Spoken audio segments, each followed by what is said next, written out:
Yep, who doesn't have packets? Oh, Holly doesn't. I'm sorry, Holly. That one's a new one for you. And, oh, actually, you know what? I'm sorry. Let's do this. Let's give you one of these. Let's give Meredith hers and Holly hers. I think everybody else does. I was handing them around. We'll see. Holly's. Can have that. Just Holly. Mora's is right here. Diana's. Meredith's. Meredith. There we go. Done. Okay. Perfect. All right. I think we can get going. Okay, so just really quickly, I want to introduce everyone who hasn't met him to Calvin Gregoria. He is the managing broker of our Kent office. Thank you for coming, Calvin. I'm Steven. Yeah, so Calvin, so I know I mentioned this before, but you know we had asked for a long time to maybe consolidate and make our business planning and our business planning packets and material more concise, something that agents will use more, will reflect back to, and so on. And so this year they have come up with something that I think is really great, but they gave it to us with no info, no script, no way to teach it, no specific way to present this to you guys. So Calvin said, hey Tay, can I come and steal what I like from you and then throw away the rest? And Smart man. And I said, sure, absolutely, not bad, not a bad idea. So Calvin will be taking about 3 minutes from my 1 hour presentation and using it towards here's somebody. And so anyway, so Calvin is here. I appreciate him being here.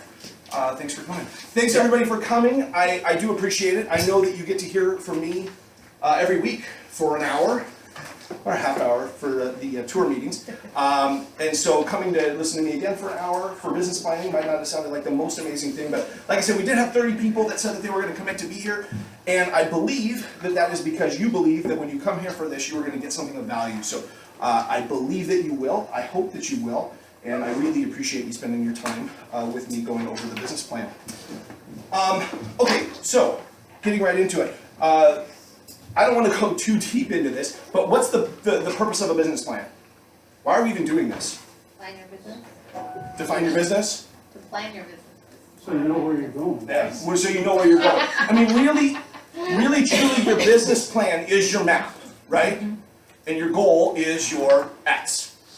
Right? So if you make a 1-year business plan, you're really mapping out how you're going to get from today to your goal, which is the X. So I think it's really important, if that's the case, that we have a really good idea of how to actually set a goal. Right? It seems obvious, it seems simple, but there may be a little bit more to it. And so I found a short little video. Nolani's going to play it now for us, but just a little something about goal setting, how to set a goal, and some parameters. So we'll go ahead and play this. I wanted to share with you a video on how to set effective goals that you will surely accomplish.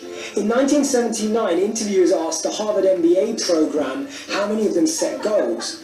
They found that 84% of the program set no goals at all, 13% of them set goals but they weren't committed on paper, and only 3% actually set goals that were committed on paper and had plans to accomplish them.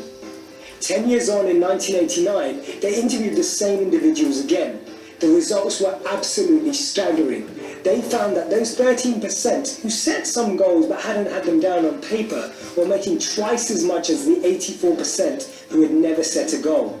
And even more staggering was the fact that the 3% who had committed goals written on paper had actually been making more money than the 97% put together. Today's session is all about how you can make those goals. I'm going to share with you 3 questions that will help you reflect on the goals that maybe you've already set for the new year, or maybe goals that you're about to set. The first question you need to ask yourself is, are your goals too vague, and are they not specific enough? The reason why I ask this is because maybe one of your goals is to get fit. Now, when you say that, do you mean as fit as a model? Do you mean as fit as Cristiano Ronaldo? Do you mean as fit as an athlete? How do you define fit, or is it just fit enough to walk up your stairs without feeling tired?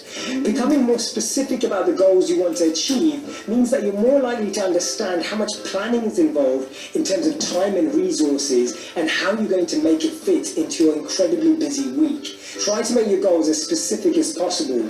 The second question you need to ask yourself is, are your goals too grand to be achievable? Now, I'm a big believer in defining your destiny and reaching and accomplishing your goals, but Bill Gates said a fantastic piece of wisdom that I want to share with you. He said that actually people overestimate what they can do in 1 year and underestimate what they can do in 10 years. We always feel that we can make a bigger change quickly by impulsively acting, rather than building blocks that will actually be great foundations for future success.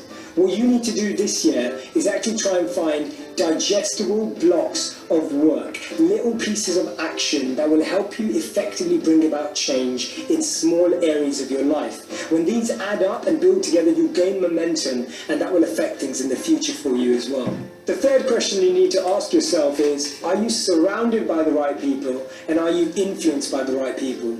If, for example, your goal is to give up chocolate, it won't help if you work at a chocolate factory, you live next to a chocolate manufacturer, your best friend loves chocolate, and you're making chocolate cake on the weekends. It's just not going to be possible. You need to be spending time with people who have the same goal, but also people who've achieved that goal and made it into a habit. Are you aware of the little milestones that you need to reach to incentivize you daily? We need to feel inspired by our goals every day, and if you're feeling that your goal is too far away, or a tangible outcome is in too far a distance, you need to make it closer. You need to be noticing and observing the small things, the small changes that you can be grateful for, that you see every single day or every single week. Make sure you know your milestones, otherwise you're going to get lost. A goal without a plan is just a wish, and Tony Robbins said that setting goals is the first step in turning the invisible into the visible, and therefore you really need to write your goals down. Writing your goals down makes them a focus point. It makes sure that everything you're doing in life becomes aligned with those areas. We have to make sure that what you want and what you're thinking about, what you say and what you do are in line. That's how we create harmony in our lives. I really hope this has been relevant for your goal setting. I really look forward to seeing your goals and seeing you achieve them this year. I really want you to get involved in this conversation and this dialogue as we think out loud together. Let's go on that. Oh, I'm sorry, Jason, can you get the mic on? I appreciate it. Okay, so if you didn't write them down as he was going, there's three, and he actually tossed in a fourth. What are the things you have to pay attention to when you're setting goals? What are the three things? Are they specific enough? Specific. Is it specific enough? That's probably the most important one, right? Probably the most important one is, do you know exactly truly what your goal is? It's not a big unknown, or it's not a rough guesstimate or stuff. Make it specific. Make it really truly what you need or what you want. What's the second one? Be realistic. Be realistic, right? How many times we set a goal and we're like, hey, I want to make that 100,000, or I want to make that 500,000, or I want to do whatever it is, but really it's a want, but not a goal, right? It's like, hey, I want to win the lottery, so I'm going to play the lottery, but is that really a reasonable goal or a reasonable expectation? So setting your goals too big could be an issue. What was the third thing he said? Surrounding yourself by the right people and influenced by the right people. Yeah, surrounding yourself with the right people and being influenced by the right people.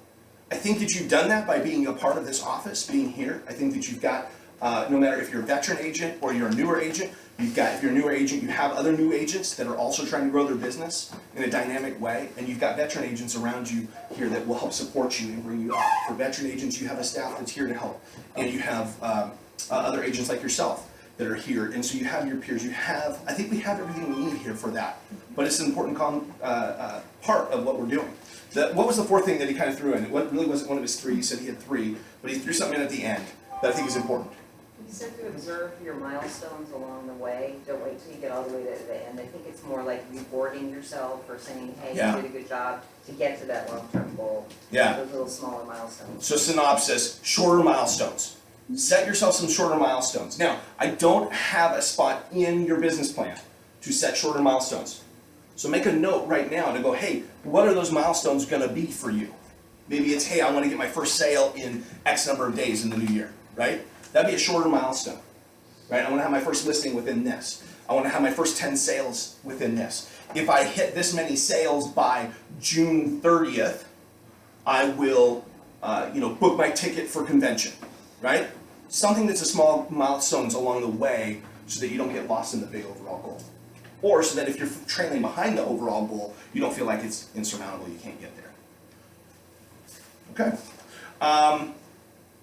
So if we go to page one is not the cover sheet, page one is page one. Newer agents, folks that haven't been in the business long, or just getting started, or just restarting, you have a little bit different first page. Everything else is the same. Veteran agents, you have a little bit less on that first page. But I just want to focus right now on the first question on there, and that is, what's your goal? What's your desired income in the next 12 months? Is it reasonable to say that that should be the milestone for our goal, is income, or should it be units? If it's units, go ahead and put units, if that's what your goal is. But I think maybe, anybody in here not need to make money in order to be in this business? Most of us do. So if that's the case, then I think that money probably is the right motivator. It's probably the right thing to go after. So take a minute right now. You can change it later, right? We talked about you want to be thoughtful about your goals. But take just a minute and write in what your income goal is for 2018. Doesn't matter what it is. Don't make it $100,000, please. Don't. Well, okay, the reason I say that is because $100,000 is just like throwing out a big round number, right? So if you want, put $100,000 with an asterisk next to it and go back and refine it. Really think about, what do you want to make? What do you think you can make?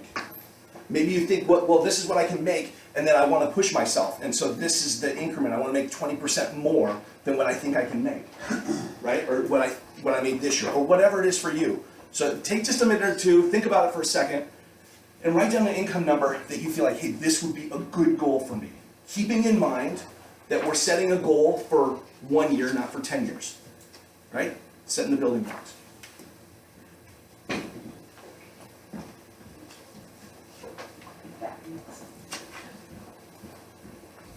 We're going to come back to this page at the end, as if we have time, and obviously you'll be returning to this page yourselves to continue to fill it out. For those of you that are veteran agents, you have a copy of or have been here for long enough to have sales. You've got a printout of your sales, your net, your closed sides, and everything that you need to fill out that form. Everybody good for the moment? Okay. Again, we can revisit that goal. But I just want to take a moment to put that to paper right now. Noani, can we go to the next page, page 2.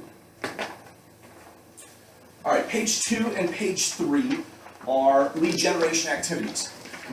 We've talked about this before. Some of you that have done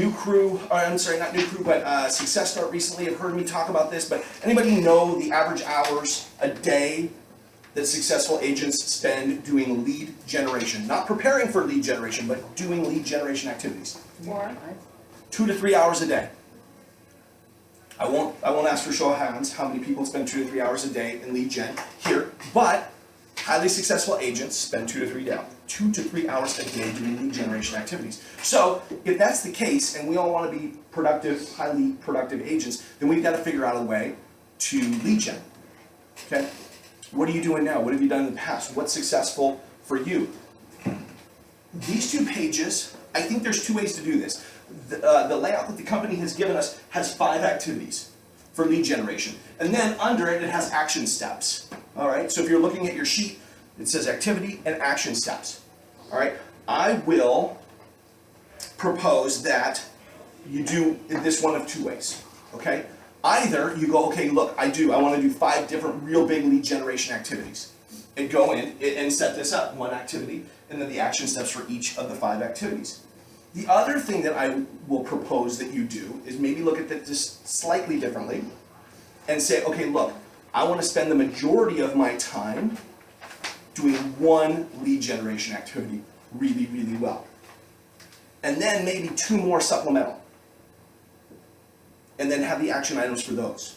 So either do all 5 and figure a way to spend 20% of your time on each of them, or pick one that you're going to put about 70% of your time into and 2, that you're gonna spend about 15% for your lead gen. Now, the reason that I propose a second option that is not exactly what the company has provided for us is simply because, I know I've told this story before, but I'm gonna tell it again. Nalani and I, a couple years ago, we were thinking about different ways to lead gen. What are some different ways to do it? And when we were done with the list, it wasn't all that amazing. It wasn't inspiring, it wasn't cutting edge, it wasn't something different, it wasn't new. It was a lot of the same things. And so we started going, okay, so this was for new agents, and we said new agents need to know how to do lead gen. So we said, okay, well, what are veteran agents doing? What did veteran agents do to get paid when they started in the business? They've made it now, right? They're 10 or 15 years or 20 years or 30 years.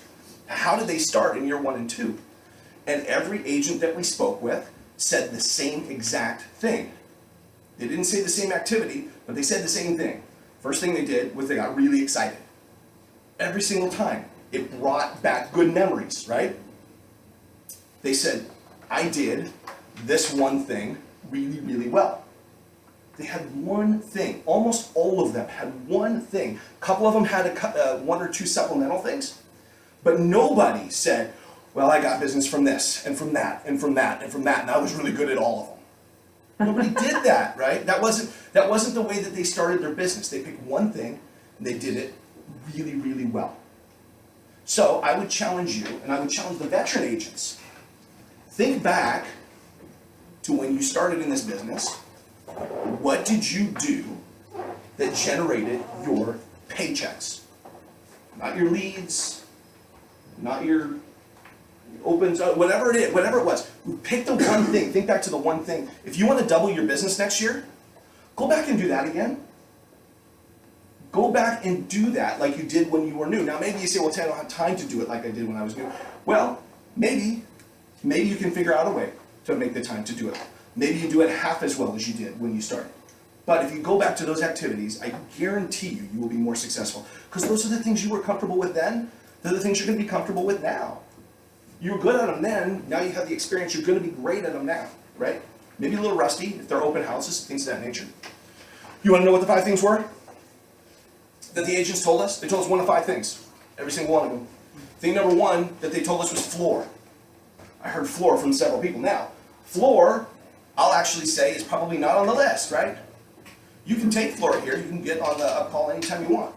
Most of the offices don't have the ability to make a career out of the leads that you get from floor, right? A lot of the agents I spoke to were veteran agents, and a good chunk of them spent a lot of time on floor when they started because there was no internet, right? So people had to come into the offices to meet with an agent, and so floor had a lot more value then than it does now.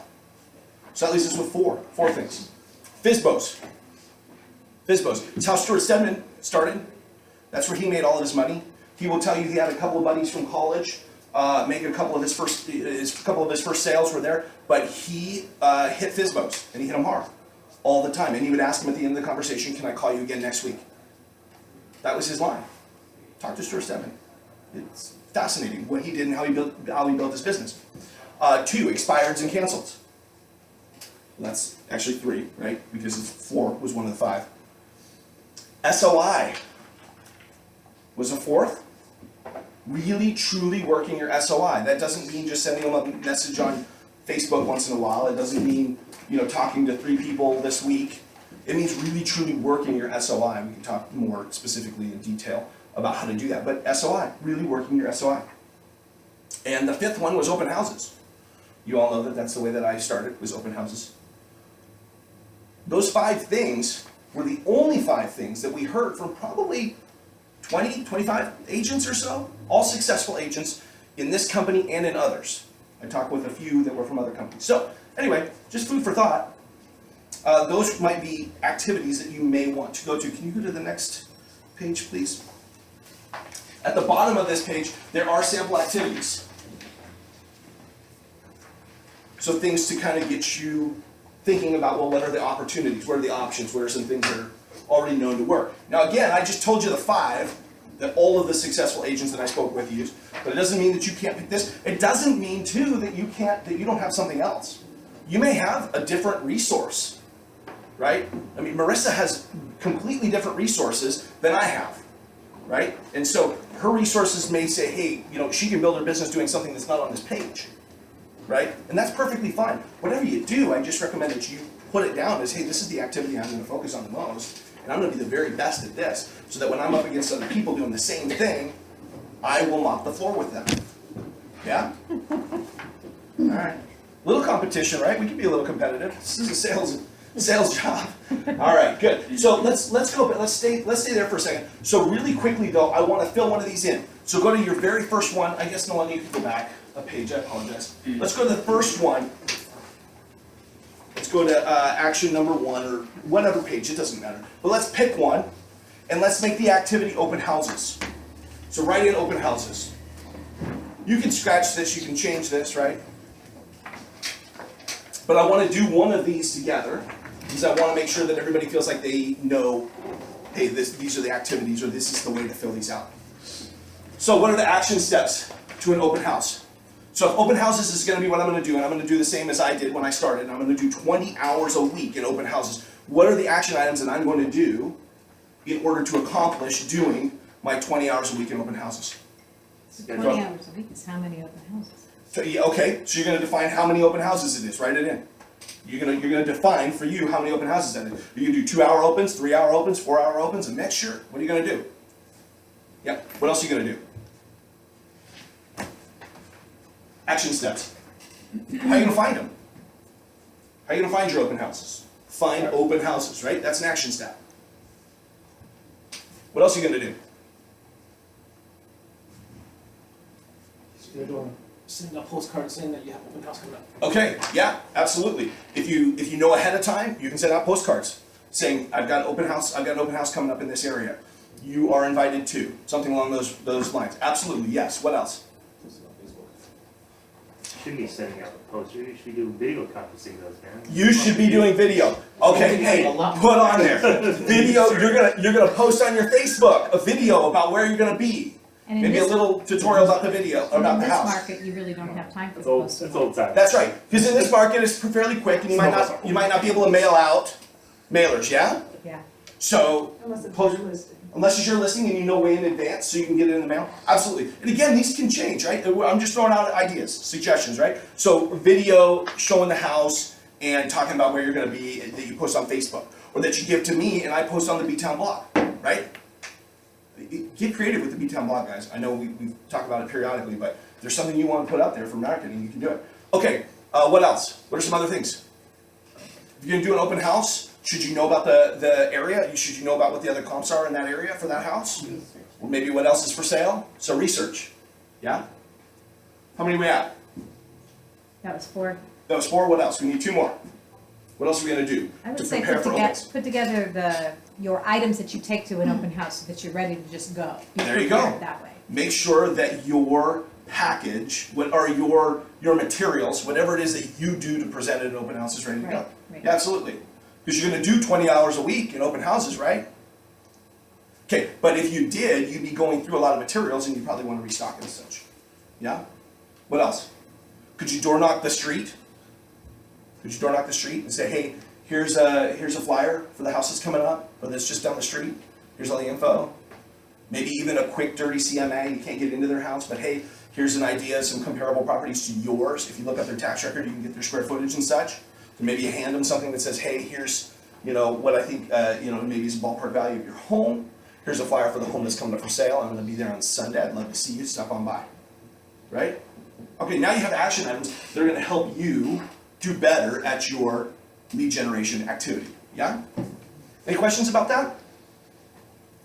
No questions. All right. Let's go to the next one. Let's go page 4. There we go. I love this page. I love this page. Okay, so for those of you that have seen me do this before, you cannot answer the question. Okay? If you've seen me do this before, cannot answer the question. I think that's going to be most of us here, or half of us. But if I know that this business requires me to do 5 things really, really well, I know that, or not really, really well. I know that this business requires me to be able to accomplish 5 tasks. And I know I am really good at this one.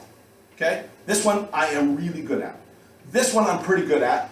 This one I'm pretty good at. This one, I'm okay, I'm passable. And this one here, the fifth one, I am not good at. I'm just not good at it. What do I need to do as an agent and as somebody building my business in order to be more successful? Where do I put my time and energy? Where do I put the most of my time and energy into those 5 tasks? Where does my energy go? Thing you're best at. Yeah, the thing we're best at. But that's not what feels natural. Sociology tells us that we as human beings, and Americans are worse than anybody at this, that's tried to tested information, is that we think that the one thing that we really, if we're really bad at something, I should really put the majority of my time and effort into getting better at that one thing.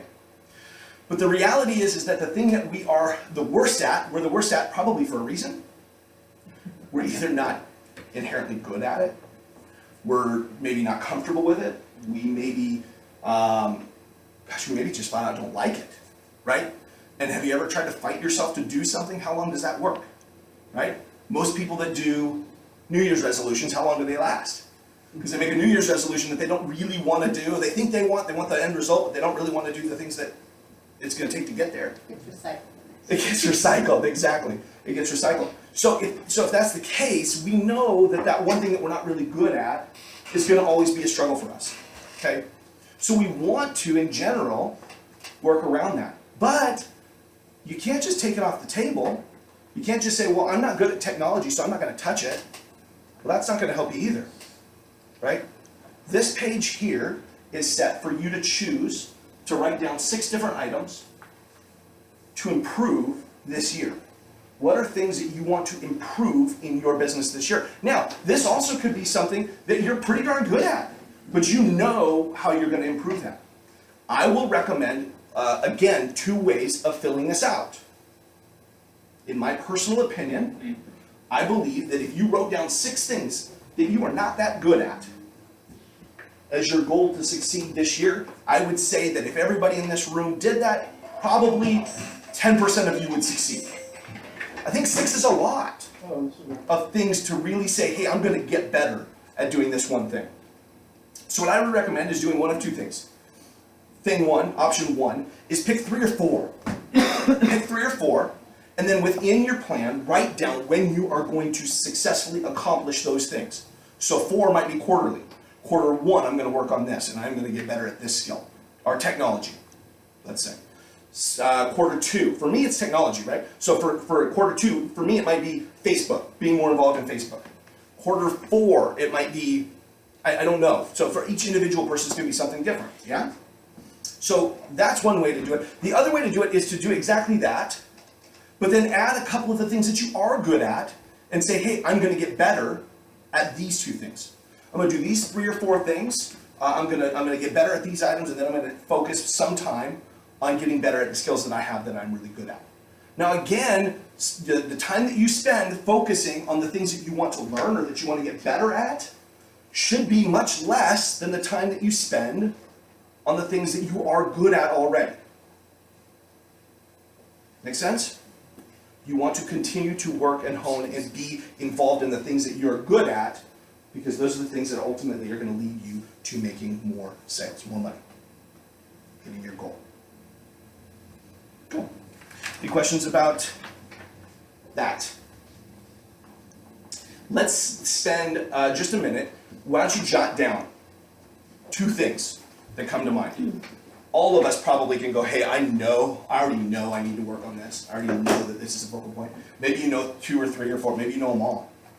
Maybe you know the one thing that you really want to do well, and that you do well now, and that you know, hey, I can take this next step with this item. What would that be? What would that look like?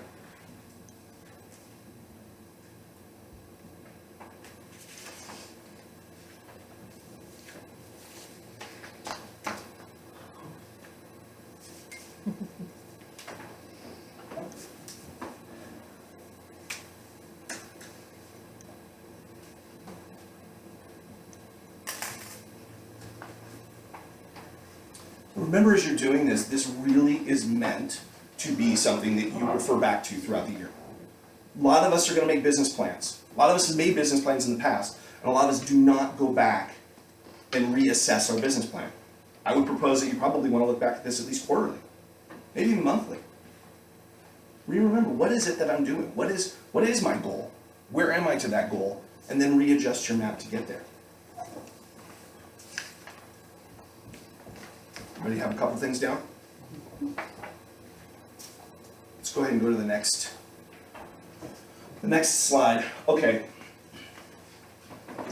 I have to say that this is probably my most favorite thing about this entire business plan, or any business plan, and that is time blocking.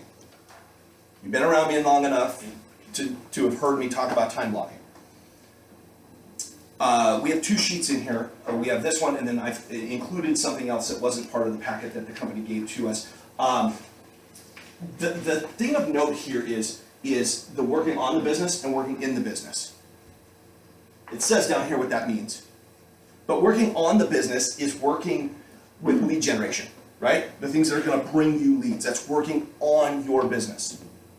Working in the business is transactional. Make sense? Education stuff, transactional stuff, that's working in the business. But working on your business is going to be lead gen. You'll notice that working on the business is the first half of the day. Why would working on the business be the first half of your day rather than the second half? By design. What's that? I would imagine you're more awake in the morning than you are in the afternoon. More awake. Now, there is research that will tell you, I know this from school and my background, is that not everybody is at their best at the same time of the day. It seems obvious and intuitive, although a lot of people think that it must be that we're all probably fairly similar, but it really isn't. Calvin is an early riser, and somebody else isn't, right? And so you're gonna be more awake, you're gonna be at your best possibly at different times of the day. But why would lead gen be? I'd say the majority of people most likely have more energy and would probably do better at making the calls and doing things that involve dynamic speaking or being dynamic in a setting in the morning rather than Does it have to do with availability of people? Yeah. People are more available in the mornings? Yeah, I think so. Yeah, I think that's a big thing to it. Not only availability of other people, but I think availability of you to be able to set appointments for later in the day. Right? If you have an ability to set, if you make a call, if you're making a recruiting call or recruiting effort at 4 o'clock in the afternoon and somebody's anxious to go hang out with you, well, you might already have dinner plans or you might already have appointments that night or whatever it is. You got to put them off to the next day. Okay, we know that we live in a now world, right? If you're not able to help and service them now, what is that going to mean for you ultimately? Bob Averages says you're going to lose some of those people potentially. You want to have the ability to maybe set appointments for that afternoon. Say, hey, great, you want to go look at that house? Fantastic. Boom, let's do it. Let's go. Majority of the things that you do for working in the business, you may be able to move around, right? You got clock hours you're doing online, or you've got paperwork you need to shuffle. You can do paperwork maybe from home at 10 o'clock tonight, but you can't show them the house at 10 o'clock at night, right? So you can move some stuff around. So I think that that's why it's structured that way. I think it really lends itself really well to getting the most out of your time that you're spending on your lead generation activities. Another thing, last thing is that anybody ever feel like their day gets away from them? Right? Calvin and I, we read a book and it refers to this as the whirlwind, right? We get involved in things and we get kind of caught up in this whirlwind of things. If I don't come into the office in the morning and get the things that I need to get done first done, you guys are coming in with things that you need questions on and help with this, and we're doing all kinds of stuff. And next thing you know, it's the end of the day. I got to go home, or I got to go to an appointment, or I got to whatever, and I haven't done the things that I was going to do because I didn't do them first, and I got caught up in that whirlwind. But my life, my schedule, my business is the same as yours, right? Individually different, but it's the same idea. The longer you go through the day, the better chance that you're going to get caught up in the whirlwind of something that is going on in your life, whether it be business or personal or who knows what. Well, if we know that highly successful people are spending 2 to 3 hours a day lead generating, and we want to be a highly successful person, we probably better make darn sure that we get our 2 to 3 hours in, or whatever the amount of time is that you have devoted to your lead generation in the morning before you get caught up in the whirlwind. Otherwise, you're going to find yourself days over days over days getting caught up, and next thing you know, it's been 2 weeks and you haven't done any lead gen. Anybody had that feeling? Yeah, that's easy. That's so easy in this business. And that's why time blocking is so important in setting it up and knowing, well, where and how. Let's go to the next page. It's not on a slide. This I just made. It's not pretty. That doesn't have to be. Now, you can make it pretty. I just created this on an Excel sheet. It's really not much to it, yeah? But it's a 30-minute time block from what? From 8 in the morning until 10 at night. Because I know that some of us set time specifically in the evening to do activities that are real estate related, right? After the kids go down, or after you're done with your favorite show, or I don't know, whatever it is, right? You go, okay, I'm going to set this amount of time aside. So, what I'm going to recommend to you is that you time block your week as part of your business plan. Now, this is going to adjust through the year. This is all liquid, guys. But if you make a plan for your week, you know what you're doing. Anybody ever felt like on a Tuesday at 3 o'clock they had no idea what they should be doing? Right? I mean, that's a really common feeling for a real estate agent. Yeah, we don't have a boss to tell us, hey, why aren't you taking orders? Or why aren't you doing an open? Or whatever it is, right? It's really easy to get caught up and then just go, whew. So if you don't know what you're supposed to be doing on a Tuesday at 3 o'clock, or Thursday at 3 o'clock, what are you probably going to do? Nap. Nap? Yeah. It's a good time. It's a good time for a nap. Yeah, it's a good time for a nap. Except you want to be highly successful agents, so that's not going to do you any good. No, yeah. So, but that's the point, right? We will probably fill that time with things that are not productive if we don't have in our roadmap how we're going to, what we're going to do in that time. So, set a time frame. Now, some of your time is going to be open, right? For showings or whatever. You're going to have some open spaces. You know, gosh, I'm going to time block a chunk on Fridays to show houses or whatever it's going to be. And so some of this stuff is going to be a little bit fluid. But get in there what your lead generation activities are specifically. Again, we're going back to the video. Make it specific. Be specific about what you're doing. Don't just say, Wednesdays from 10 to noon, I'm doing lead generation. Because I guarantee you're going to get there and you're going to go, okay, now what lead generation do I do? Right? Go back to your map, to your business plan and go, okay, well, what are those lead generation activities that I'm going to do in this time block? And write them in. Write them in. Make your whole schedule. Make your weekend. If you take days off completely, great. More power to you. Write it in. If you work nights, great. More power to you. Write it in. If you can't work 40 hours a week in this business because you have another job that requires you to be away from it, fine. Fantastic. Right at the top of the page, how many hours a week you're going to put in real estate. And then go back to your time blocking, to your layout, and go, okay, these are the hours. These are the half-hour chunks that I'm going to spend in real estate, and these are the things that I'm going to do in those periods, right? If you can't spend full time on this, that's okay. You can be highly successful. We have agents that are not full-time real estate agents that make six-figure incomes. But you got to be deliberate about it. You got to know where you're going. Before I had this, taught a little bit in Success Start, and I taught something called Tay's Dirty Business Plan. I'm going to share it with you a little bit, okay? Because I knew that a lot of agents were not necessarily going back and revisiting their business plan. I also knew that for newer agents, and for some of us, we didn't have the time necessarily to put into making some big business plan that was all-encompassing, okay? So I said, look, let's strip this down to what's the most important thing for you to have. And I recommend maybe doing this as well or on top of your business plan that you're doing here. This is something that you can have and you can print out, you can make it however you want it, frame it, put it on your desk, put it where you're going to see it. But it simply was this, it was a goal at the top. What's your goal? What's your income goal? Your units goal? Whatever that goal is, write it at the top of the page. Line down. Second, how many hours a week am I going to spend in real estate? Really, truly, how many hours a week am I going to spend? And then it branched down to 1 and 3. Okay, so then you got 3 pods at the bottom. The one in the middle is your main item of lead gen, right? Your other 2 were your complementary lead generation activities. So literally, it just set up to this is what I'm going to do, this much every week to accomplish this goal, right?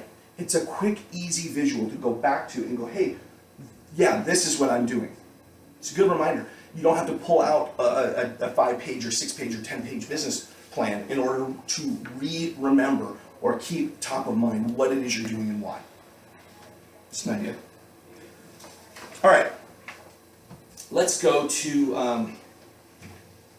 the next page. 7. Page 7.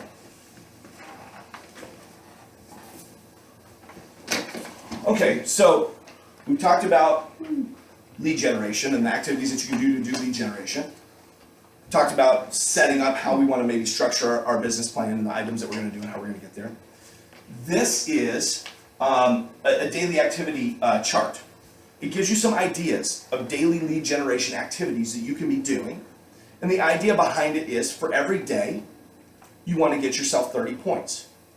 You've successfully done a significant amount of lead generation if you can accomplish 30 points a day doing something.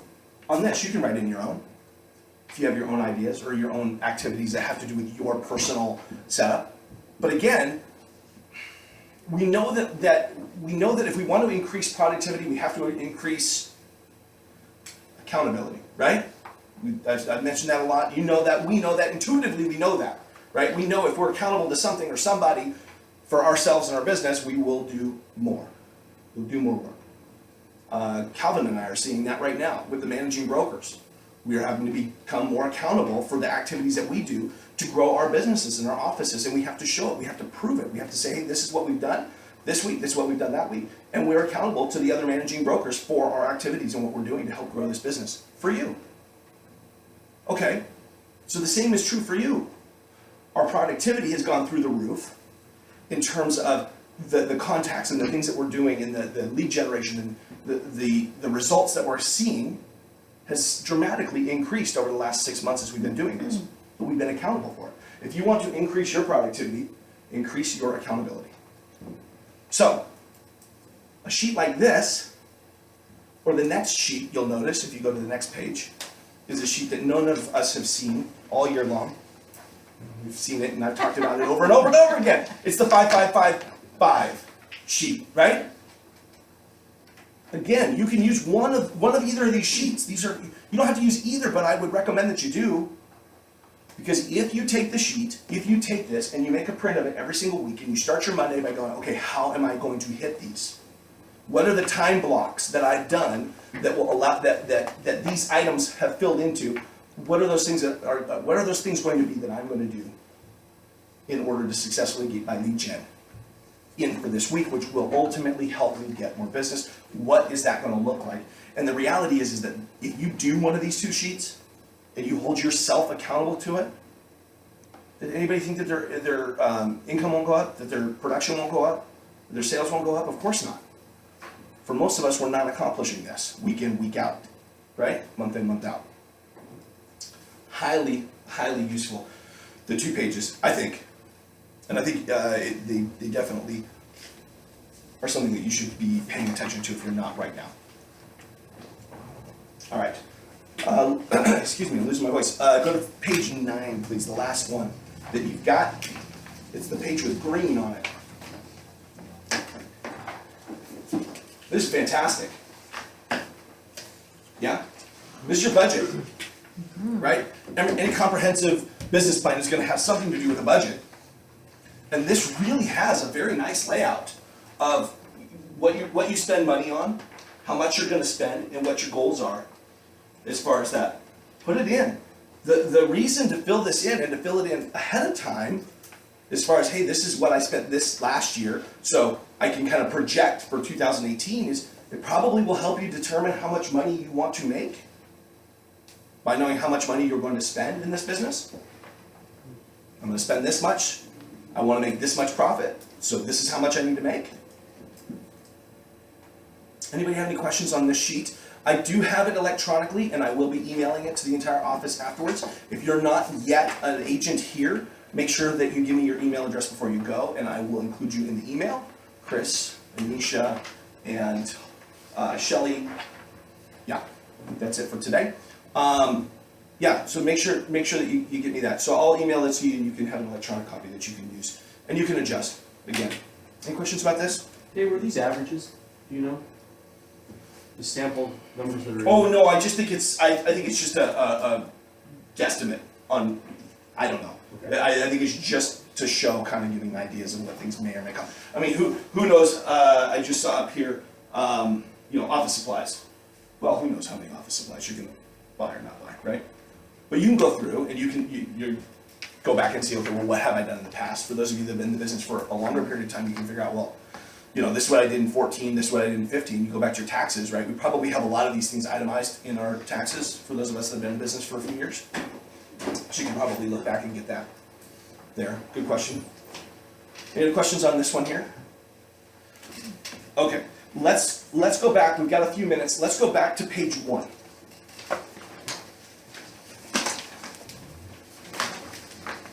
My hope was to have time to do this, and right now we do. So, going back to page 1, again, some of you have a little bit different list than this, but let's go back right now. Let's take 5 minutes to just go in and start filling this in. For some of you, that's gonna mean going in and taking the numbers from what you have on your sheet that I gave you at the beginning with your incomes and your net and your total and your units and such. But let's go ahead and fill that out. Yeah. Thank you.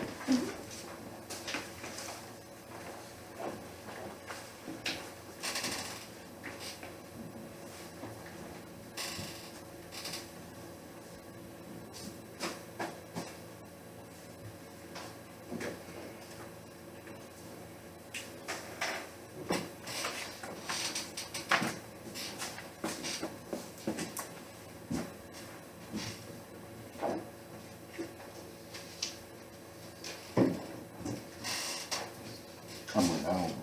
This is the example.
We have about 1 more minute here. Of course, you obviously you have the rest of the day to continue to fill these out. Think about the things that you want to do, the things that you want to work on, filling out your time blocking.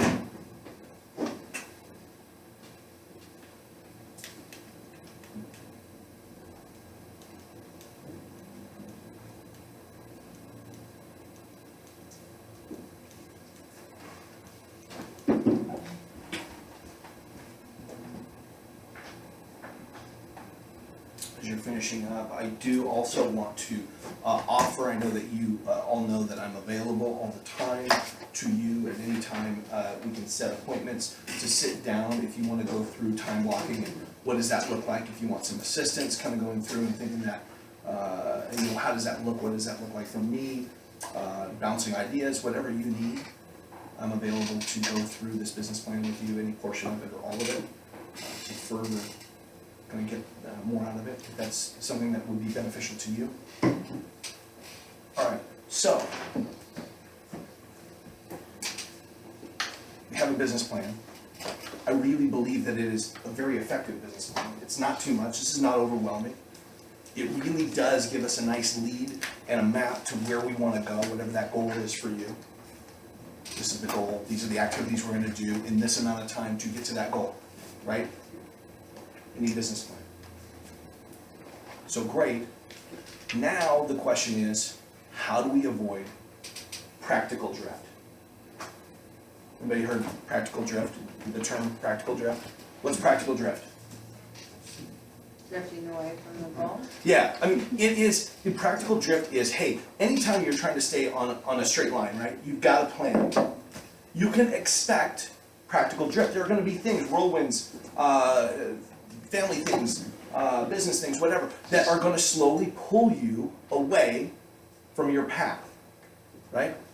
So I highly recommend that you keep your business plan close, that you maybe do have, a Tay's Dirty business plan printed out for yourself to continue to keep yourself in mind of where you want to go, to help avoid as much practical drift as you possibly can.